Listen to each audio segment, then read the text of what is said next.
Hey guys, so like I said in my last video, I want to make a Jugg just to feel tanky because I got sick of dying, and I made a Jugg, but you know, I had to add my own twist to it. So this is Jugg with 0 intelligence, with the Actum axe, with the crit, with the Boneshatter, but it also has 0 regeneration, but it has rage regeneration.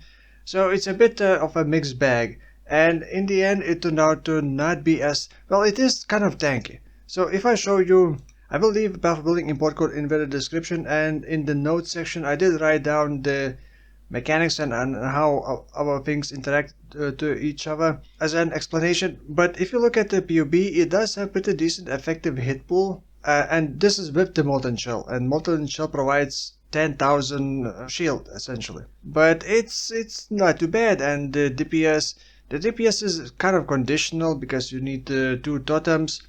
Then you need this is with the Berserk also, which is very easy to sustain, and also this is with only 30 rage stacks. It doesn't look that bad. However, this is on low life using petrified blood, which means if you don't have big life regen, it's gonna feel absolutely horrible against dots, even bleed dots, because armor doesn't mitigate bleed for some reason. Acid Drain Exiles are gonna just absolutely destroy this character. Ignites as well. This is because I have 0 life regeneration, and that's because of the Kaom Spirit Gloves, which gives 1 rage regen per 100 flat life recovery per second. But you essentially lose life regeneration. So the way I'm surviving is actually pretty easy to my surprise. I got Leech and I got Recoup, and that's pretty much it. I only need to recover half of my life pool. All the Leech and all the Recoup is kind of twice more effective, because I don't need to recover 100% of my life, I just need to recover 50%.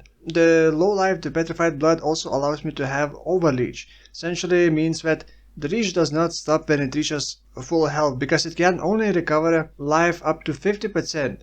If I want to recover above 50%, I have to use the life less. And once you use the life less, your skills start costing some life as well to be able to drop back to the low life threshold. So it does have a lot of cool synergies. For example, let's say Boneshatter, the trauma stacks do physical damage to you when you hit enemies. And you can stack more and more trauma stacks, so it does more and more damage, more and more physical damage to you. However, as a Juggernaut, you have this node. 1.5% of physical damage prevented from hits in the past 10 seconds is regenerated as life per second. So essentially, you mitigate that physical trauma damage, which then turns into life regen, which then turns into rage regen. So that already is pretty cool for me. In addition, this also gives 40% increased life regeneration rate, which also does affect Enduring Cry, for example, and all the other regeneration sources. So essentially, when I click Enduring Cry, I gain over 30 rage in like 1 second. Unfortunately, you cannot extend Enduring Cry's life recovery. It only lasts for 1 second. It just says regenerates 2038 life over 1 second. You can link it with increased skill effect duration, and it's gonna affect the buff effect, because it's not a buff effect. This life regeneration is not a buff effect. It's just an extra, I guess. Which is a bit sad, but then again it would be kind of OP if it wasn't. Essentially, while fighting and hitting enemies, I am passively getting rage regeneration, because normally I have like only 3 or 4. But when I'm hitting enemies, I'm getting more rage regeneration, and I can just use Enduring Cry to just give me more rage. And I put Berserk on the left click because I pretty much want to use it all the time when I can. I have the Berserk helmet enchantment to reduce the rage loss per second, so I can sustain Berserk for quite some time now. And once it expires, once the Berserk expires, I just have to kind of time it and then use the Enduring Cry again, and boom, back to almost 50 rage again.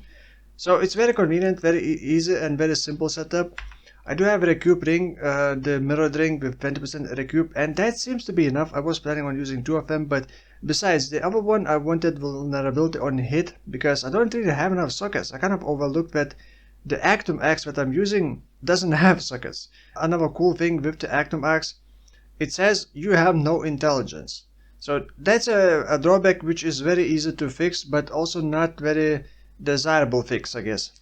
You can fix that no intelligence requirement with the with the elegant Hubris, the caspiro one, which then turns the keystone into supreme ostentation, which basically ignores attribute requirements. But then again, you also do not gain the bonuses from those attributes. So like strength will not give you life, or melee physical damage, or dexterity will not give you accuracy, which is pretty important for this build.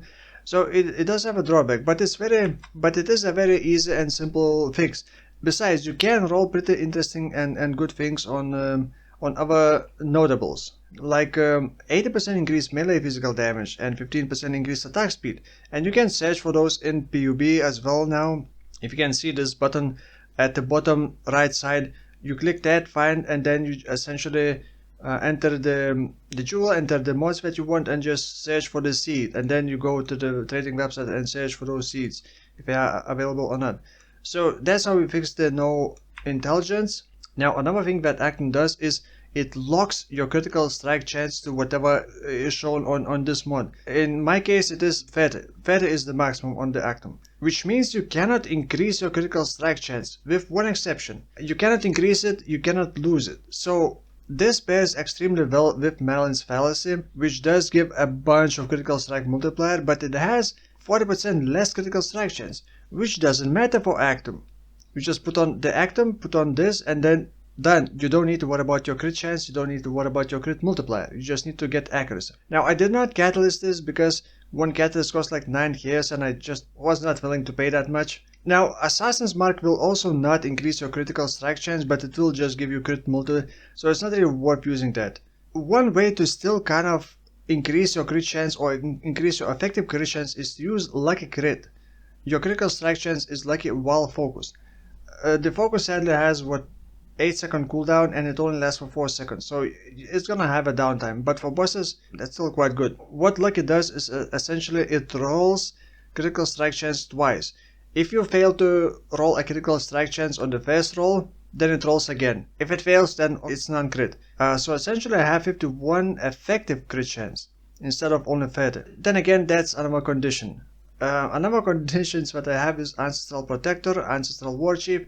You can also use Val Ancestral Warchief, but I don't have more room for my skills. Then I also got Molten Shell, which is very inconvenient for me to click on the right mouse button. I could also use War Banner to give me Adrenaline, but I will never remember to use it. This already has way too many buttons. It is pretty tanky against hit-based damage. There are still some essences and other monsters that just don't care about your defenses. They just do damage over all your tankiness. But the degen is the scariest part. That's why I'm kind of quitting the build. I am not finishing this. This is level 88. Ideally, I would want to reach level 91 at least. I'm still missing one jewel socket. I'm still missing +2 to maximum elemental resistances. So it can still be improved quite a bit. Oh, did I mention that I'm using Abyssus? Yeah, Abyssus gives a mega crit multi, which is also great, and increased physical damage taken is not a really big deal. I don't have as much armor as I want because this is only 50k armor and I'm not using the armor flask.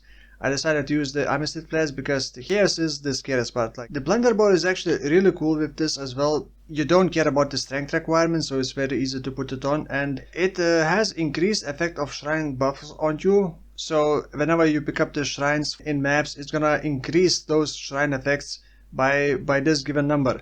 On top of that, you permanently have a lesser brutal and lesser massive shrine. Lesser brutal and lesser massive shrine essentially give you more area, more life and more damage and more stun duration on enemies and character size. Now the knockback is unfortunate because the knockback is pretty bad with this. Another thing, Atlas passives were buffed. I actually spec my Atlas is spec now into grandstanding, so it disables all the small nodes. However, this, for example, 30% increased effect of shrine buffs on players in your maps will also buff lesser brutal and lesser massive shrine, because it is still a shrine, so it just buffs shrines.